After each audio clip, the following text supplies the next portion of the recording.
Andy on this thing, Well, first of all, welcome to Palm Springs Police Department. We appreciate you taking the time to come and to learn about all the great things that the Bureau and our department has been doing. I'll introduce Assistant Director Akil Davis in a second. I did want to take a few seconds to recognize the many people who have given us an outpouring of support. From the Governor's Office, we have over here Don O'Keefe and the Director of OES. Thank you so much for taking the time to fly down today.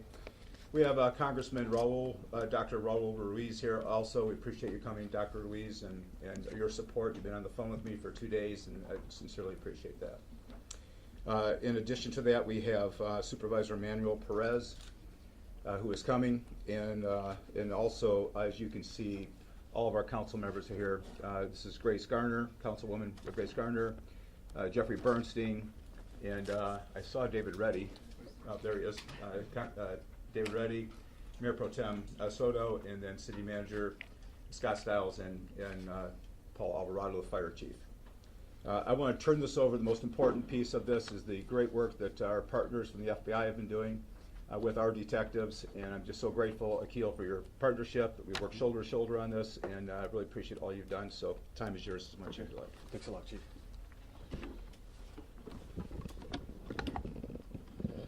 Good morning. As Chief Mills said, my name is Akil Davis, the Assistant Director in charge of the FBI's Los Angeles Field Office. I'd like to begin by thanking the public as well as members of the media for your patience as we continue through this lengthy investigation. I'd like to start off by saying, due to the speed and professionalism of the Palm Springs Fire Department, Station 1, the Palm Springs Police Department, as well as the FBI bomb technicians, we were able to save all of the embryos at this facility. Good guys 1, bad guys 0. They understood the sensitivity and the precious nature of what was inside, and they took extreme care to ensure that there was no loss of any sensitive material. Again, I want to thank all the partners that have arrived here in Palm Springs to help us investigate this scene and ensure this continued safety in this community. I'd like to address the ongoing search in 29 Palms that many of you asked me about yesterday. I can confirm that we were executing a search warrant at that location in 29 Palms as a result of this explosion here. As has been reported, some residents were evacuated in the neighboring area as a practice of protocol and safety. We do not believe that there's an ongoing threat to the public in the 29 Palms area as a result of this investigation. As I mentioned yesterday, our efforts to positively identify the deceased individual here has been found. We are fairly confident that that subject is Guy Edward Bartkiss, 25-year-old from, again, Palm Springs, from, again, 29 Palms. This is the same individual that I mentioned yesterday. However, due to our investigation, we were keeping some of that information close hold, but we were now releasing it to you today. The FBI's Joint Terrorism Task Force indicates that we believe he was the subject found near the vehicle. I also want to provide the vehicle information to you. He was driving a 2010 silver Ford Fusion sedan with license plate number 8, H as in Henry, W as in William, S as in Sam, 848. Again, that is license plate number 8 as in Henry, 8, H as in Henry, W as in William, S as in Sam, 848. That's critical because we need the public's help in identifying gaps in our investigation. We know where Mr. Bartkiss was at about 6 a.m. We know the timeline of when he entered the city. However, we need the public's help for identifying where he traversed within the city before the explosion went off. We will be providing a photograph of Mr. Bartkiss, and it'll also be displayed on our social platforms. If anyone has information about this incident, I urge them to call 1-800-CALL-FBI, or we have created a tip line, which is fbi.gov/Palm Springs vehicle explosion. I again want to thank you for your cooperation as we get through this lengthy investigation. We plan on being out here for the next 24 to 36 hours investigating this large scene. I'd now like to turn it over to Chief Mills.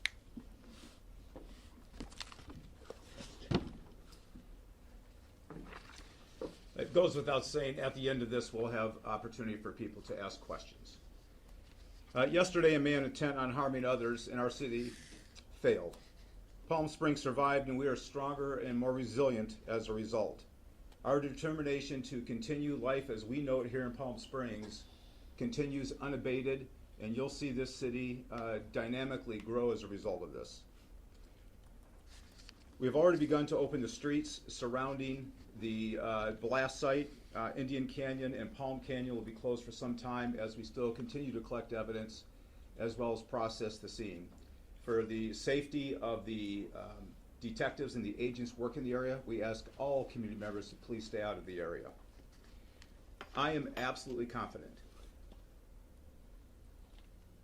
that this city is safe. There is no continuing threat to our community as a result of this incident. Now, let's get back to the business of rebuilding the city and continuing our tradition and way of life. This is a city of people celebrating life, and it's a beacon and a safe haven for all. And we really focus on inclusivity and a community that is welcoming to all people. This is where you want to be. Palm Springs is the place. And I think you're going to see that over the upcoming months. Lastly, I really want to recognize the IVF community. This has been one of those heartbreaking things for many community members who are going through the process of trying to build families. And we want you to know that this city is in your court, because those embryos that are there right now are going to be the future leaders of this community. And so we support you, we see you, and we want to be in your camp. And so please, as we continue to move forward, this is an opportunity for us to show the IVF community just how much we support them and we can do. I'm asking all people in Palm Springs, people who live here, people who treasure this as a home, get on social media and show how wonderful this city is. Take a photo of the best place that you would like to show the world what's going on and post it, because that's how special this community is. I'd like to turn over to Fire Chief Paul Alvarado.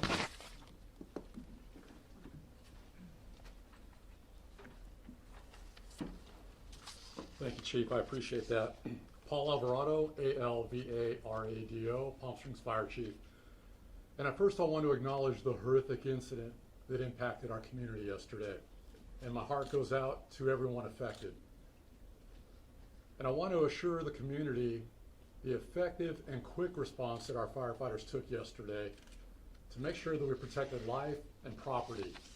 Our first arriving fire engine, Fire Station 1, arrived in less than a minute to begin extinguishing fire on the impacted building.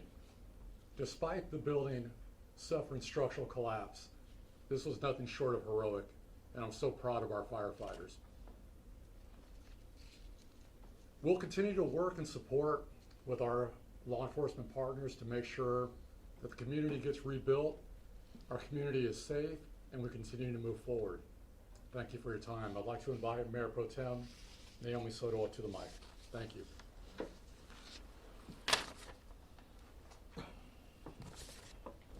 Good afternoon, or good morning. It feels like afternoon already. My name is Naomi Soto. I'm the Mayor Pro Tem here in the city. Yesterday, Palm Springs experienced a tragedy. A person who wanted to instill fear in our community with an act of terrorism. This person may have caused damage to our buildings, but that person only managed to unite our community even more. We stand united against violence, against hate. Palm Springs is a city of love, acceptance, joy, and hope. I want to assure this community they are in good hands with Police Chief Andy Mills and Fire Chief Paul Alvarado and the brave men and women who responded immediately to the scene of the explosion. And to our partners at the FBI, who are doing everything they can do to find those responsible, we are in deep gratitude to you all. We also appreciate all our state and local partners who have reached out to offer support and resources, including especially Governor Gavin Newsom, Senator Alex Padilla, Senator Adam Schiff, Congressman Ken Calvert, Congressman Raul Ruiz, thank you for being here, State Senator Ochoa Bo, and Assemblyman Greg Wallace, and all of their staff who have reached out to us multiple times. Thank you to our city council members, our city staff, City Manager Scott Stiles, all of your effort means so much during this time of tragedy. And to our community members, I want to assure you that we are doing everything we can to help those injured and find those responsible. You are not alone, and we are here with you. To our business community and visitors, as Police Chief Mills mentioned, this is an isolated incident. Palm Springs is safe, and we are open for business. And let's bring the joy and fun of Palm Springs immediately back. Our City Manager, Scott Stiles, will now share more about the actions and alerts that you can anticipate from the city. Thank you.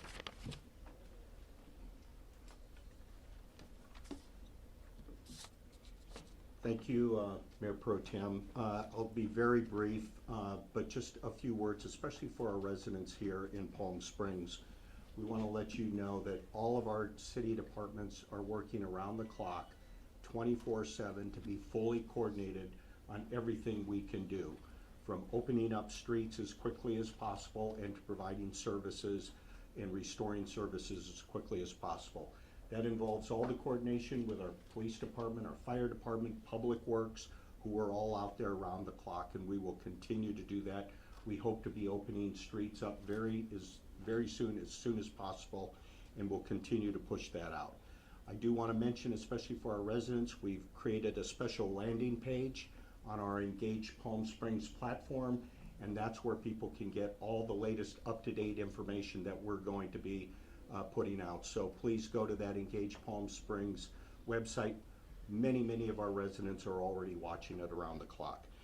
The other thing I want to mention very briefly, with the horrific nature of this explosion, as you know, it damaged a great number of businesses and residential properties in and around the vicinity. We had our business teams out there yesterday going door to door to a lot of those businesses, a lot of those residential properties, and we're going to be moving forward as expeditiously as we can to doing everything we can to help them recover, whether it's waiving permits to get them up to speed, providing any resources, loans, grants, anything that might be available to people.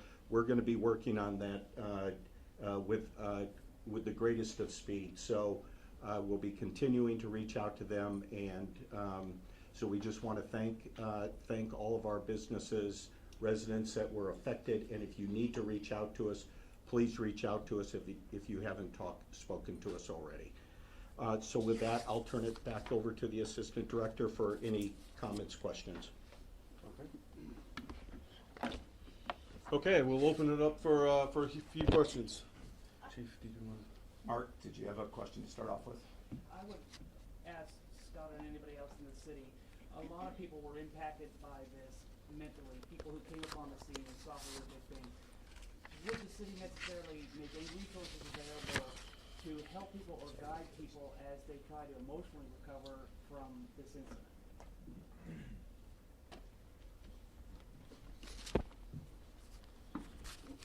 Thank you, Mark. We've had some conversation about that. We know, especially even among our city staff that were on scene and may have witnessed stuff and seen stuff.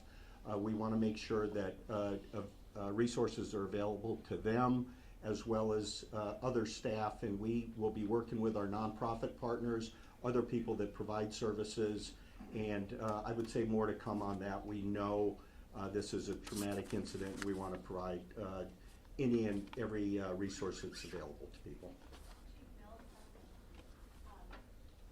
there anything you can tell us about the suspect in this decline? There was something posted about his online ramblings. Was he in fact conceived by IDS, and do you have something against it because of his conception of it?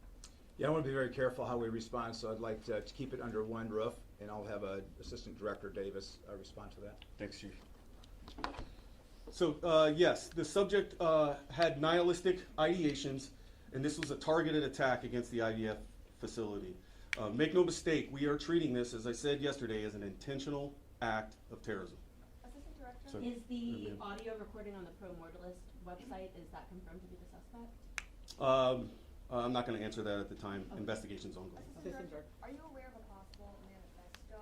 Is that part of the investigation and I a am. possible planned attack for next week? We are looking through that. We are tracking a possible manifesto out there, and it's part of our ongoing investigation. And was this explosion being live streamed? We believe he was attempting to live stream it, and yes, that is also part of our investigation. Was it successful? Sir? Ryan Adams from NBC Palm Springs. Yesterday afternoon, we were contacted by an individual who was at the corner of Tachiva and Palm Canyon at the time of the explosion. He was stopped at a red light there. He got out of his car to see if there were any victims. He didn't find any, but he did find evidence, which he took home with him. That evidence, he showed me, appears to be part of an explosive device, perhaps an accelerant or an exciter or something of a bomb. I told him to contact you folks. I'm wondering, have you heard from him? Did you get that device that he showed me? And secondly, how concerned are you that that device could in fact be part of this investigation? So I'm not going to comment on who's providing evidence or who's providing tips. You guys can all understand that. We're receiving tips, hundreds of tips a day, and we're following up on all of them. As you guys can imagine, how large this scene is, there's evidence strewn all about in a 360-degree perimeter in several hundred feet in every direction. So we are collecting evidence all over from a whole host of sources. If I can just comment. Do you have, Oh, yeah, go ahead, sir. For those community members who have found pieces of what they believe is evidence, they really need to get a hold of us. You can call the local number or the FBI. This is unacceptable, and let's be really direct with that. If that person, if you could recontact them for us and let them know they need to turn it in. I believe he's been in contact with you, and looking online this morning, the device is described as one that's commonly used as explosives. So, Okay, well- any further comment on that? I mean, make no mistake, sir. This absolutely were explosives used in this incident. A large bomb went off in the city of Palm Springs yesterday. And this certainly could have been part of that evidence. Could be. When you Yeah. talk about this 25-year-old, was he already known to law enforcement, or was this the first time that he's popped up on your radar? This is the first time he's popped up on our radar. Not to say that he hasn't had other contacts, but we are working with our locals to kind of vet that out. And do you have an update on those 4 people, on their injuries, or what's the status of them? Yeah, go ahead. All of the people who were injured in the blast have been released from the hospital and medical care. Thank you. can you speak to the scene in 29 Palms? What, I think some residents reported hearing an explosion there, possibly the direct control explosion, everything there, and have the perimeters that lifted from where they lived in their homes. So it's an ongoing scene. I am aware of some of the noise that the residents were reporting on that. Some of that was due to us making entry into that residence and dealing with some of the material that we've come across there. But that's an active scene right now, and we're working through that, so I'm not going to comment further on the status of it. Assistant Director, Sir. Mr. Davis, Zach Boedo here with KCAL News. Thank you for taking the time to be here in Palm Springs. To clarify, you said the person who died in this explosion is Mr. Barkis. Is Mr. Barkis who you believe made this bomb and detonated it? Yeah, so that's nuance there. So we are fairly confident that Mr. Barkis is our primary subject of suspect, person of interest. We are working through some other technical means to positively identify the decedent here, but we believe at this moment, based on the evidence that we've gathered, that that is Mr. Barkis as the decedent here. Has Barkis' mother and family cooperated with the police? I'm not gonna, no comment there. Assistant Director, Sir. August Peter, CBS News. This Ford Fusion, 3,000 pounds, essentially creates this 250-yard blast site. Talk about the device that was inside this vehicle. Rudimentary, sophisticated, walk us through it. And so there's a lot there that's still under investigation. What I can say is this is probably the largest bombing scene that we've had in Southern California. This does eclipse the bombing matter in Aliso Viejo. It's that big. And just for reference, to throw pieces of vehicle hundreds of feet in the air and then several blocks away, you can use your imagine how big that bomb device was. Was this individual able to buy the products online? Did he have to use a special license, military grade? Walk us through how he obtained the materials for the device. And so that information is still part of our investigation, and in order to protect the integrity of it, I'm not going to comment on the how and the why yet. My question to you is, since you said large amount of explosives that was used in that vehicle, could it be that the suspect was outside the vehicle, maybe didn't expect it to detonate as much as it did, or did he not have intentionally tried to kill himself? Yes, ma'am, that is a possibility, and our investigation will reveal. To have questions? Sir. Timothy Parker, Spectrum News 1. You mentioned that you believe this person was anti-IVF. How do you know that? Based on our investigation, some of the posts that he's made online, some of the comments made in his manifesto that we're combing through right now, is kind of what led us to that nihilist belief. Tori King, News Channel 3. We had a reporter on scene at the 29 Palms area yesterday, and community members were telling her that there was an FBI presence there in the days leading up to that. Can you confirm that? I cannot. Okay, folks, that concludes this press conference. We're done, folks. We're Okay, done. guys, We're thanks a done. lot. Thank you very much for Appreciate coming it. here. Do we know if he was on the FBI's watch list yet at all whatsoever, or was this some random? Everybody, you're gonna be able to find the photograph of Mr. Barkas on the FBI's X account, and that's at FBI Los Angeles. That'll be up within the hour.